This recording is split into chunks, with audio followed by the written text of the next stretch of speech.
പ്രതിപക്ഷ നേതാവ് വി.ഡി. സതീശൻ ഇനി വസ്തുതകൾ മാത്രമേ പറയൂ. അദ്ദേഹം കഴിഞ്ഞ ദിവസം വാർത്താ സമ്മേളനത്തിൽ പറഞ്ഞതാണ് ഇക്കാര്യം. വേണ്ടത്ര ഗൃഹപാഠം ചെയ്ത് വസ്തുതകൾ മാത്രമേ പറയൂ എന്ന് അത് അദ്ദേഹം ആരംഭിച്ചിട്ടുമുണ്ട്.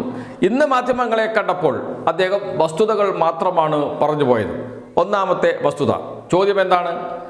ജി സുധാകരൻ BJPയുടെ വോട്ട് സ്വീകരിക്കുന്നുണ്ടല്ലോ എന്ന്. മറുപടി കേട്ടുകൊള്ളൂ.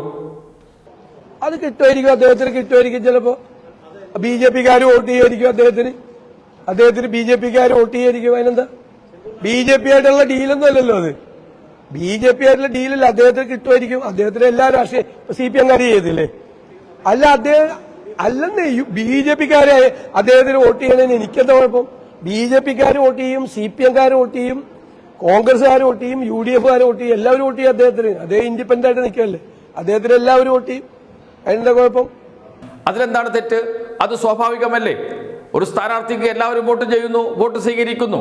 ജി സുധാകരന് BJPയുടെ വോട്ട് സ്വീകരിക്കാം, ഞങ്ങൾ പിന്തുണക്കുന്നുണ്ട് എന്ന് വെച്ചാൽ അമ്പലപ്പുഴയിൽ കോ-ലി-ബി സഖ്യമാണ് എന്ന് പറയാതെ പറഞ്ഞിട്ടുണ്ട്, വസ്തുത പറഞ്ഞിട്ടുണ്ട് വി.ഡി. സതീശൻ എന്നർത്ഥം.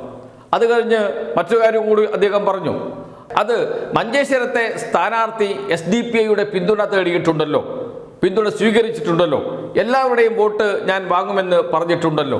ഇതാണ് ചോദ്യം. ഉത്തരം നോക്കൂ. അതൊക്കെ സ്ഥാനാർത്ഥികൾ അങ്ങനെയല്ലേ പറയുള്ളൂ. സ്ഥാനാർത്ഥികൾ അങ്ങനെയല്ലേ പറയുള്ളൂ. സ്ഥാനാർത്ഥി ആരുടെ പിന്തുണ കിട്ടിയാലും സ്വീകരിക്കുമെന്നല്ലാതെ സ്ഥാനാർത്ഥി പറയണ്ട. അങ്ങനെയല്ലേ സ്ഥാനാർത്ഥികൾ പറയുള്ളൂ. അതിലും യാതൊരു തെറ്റുമില്ല. സ്ഥാനാർത്ഥിയാകുമ്പോൾ എല്ലാവരുടെയും വോട്ട് ചോദിക്കും, എല്ലാവരുടെയും വോട്ട് വാങ്ങിക്കും, സ്വീകരിക്കും. അതിൽ യാതൊരു തെറ്റുമില്ല. അതിലെന്താണ് തെറ്റ് എന്നാണ് വീണ്ടും ചോദിക്കുന്നത് വി.ഡി. സതീശൻ. പക്ഷെ അവിടെ മറ്റൊരു കാര്യവും കൂടിയുണ്ട്.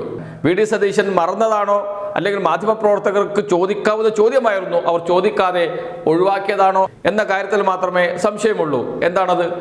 മഞ്ചേശ്വരത്ത് SDPIയുടെ സ്ഥാനാർത്ഥിയെ പിൻവലിച്ചിരുന്നു. ആര് ആവശ്യപ്പെട്ടിട്ടാണ് പിൻവലിച്ചത്?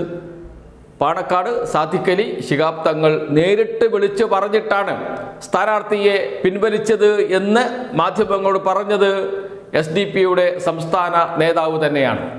എന്ന് വെച്ചാൽ SDPയോട് പാണക്കാട് സാദിഖ് അലി തങ്ങൾ മുസ്ലിം ലീഗിന്റെ സംസ്ഥാന അധ്യക്ഷൻ വിളിച്ച് സംസാരിക്കുന്നു. അതിന്റെ അടിസ്ഥാനത്തിൽ ഫാസിസ്റ്റ് വിരുദ്ധ വോട്ടുകൾ ഭിന്നിക്കരുത് എന്ന വിശാലമായ രാഷ്ട്രീയം പറഞ്ഞ് SDPയുടെ സ്ഥാനാർത്ഥിയെ പിൻവലിപ്പിക്കുന്നു. എന്താണ് വി.ഡി. സതീശൻ പറയുന്നത്? വർഗീയ പാർട്ടികളുമായി യാതൊരു ബന്ധമുണ്ടാകില്ല എന്ന തീരുമാനമെടുത്തത് UDF ആണ്. UDF അക്കാര്യം എന്നോട് മാധ്യമങ്ങളോട് പറയാൻ പറഞ്ഞു ചെയർമാൻ എന്ന നിലയിൽ. അത് ഞാൻ പറഞ്ഞു. ആ തീരുമാനത്തിൽ യാതൊരു മാറ്റവും UDF വരുത്തിയിട്ടില്ല എന്ന്. കേൾക്കാം. ഞാൻ പറഞ്ഞില്ലേ, പൊതുവായിട്ടുള്ള ഒരു തീരുമാനം എടുത്തിട്ടുണ്ട്. ആ തീരുമാനം മാറ്റിയിട്ടില്ല UDF. മാറ്റിയാലേ എനിക്ക് പറയാൻ പറ്റുള്ളൂ. UDFന്റെ തീരുമാനം. അപ്പോൾ സ്വാഭാവികമായും ഒരു ചോദ്യം വരുന്നുണ്ട്. മുസ്ലിം ലീഗ് UDFന്റെ ഘടക കക്ഷിയല്ലേ? ആണ് എന്ന് മാത്രമല്ല, UDFനെ തന്നെ രാഷ്ട്രീയമായി നയിക്കുന്നത് മുസ്ലിം ലീഗാണ്. ആ മുസ്ലിം ലീഗിന് UDFന്റെ തീരുമാനം ബാധകമല്ലേ? അതാണ് UDF എന്ന് പറയുന്ന സംവിധാനം. തീരുമാനങ്ങളൊക്കെ എടുക്കും. കോൺഗ്രസ് വഴിക്ക് പോകും, മുസ്ലിം ലീഗിന്റെ വഴിക്ക് പോകും. വലിയ ജനാധിപത്യ കൂട്ടായ്മയാണ്.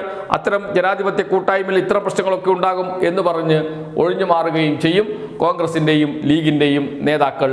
എന്ന് വെച്ചാൽ അവസരത്തിന് ഒത്ത് നിലപാട് മാറ്റുന്ന ഒരു കൂട്ടമായി UDF മാറി എന്നർത്ഥം.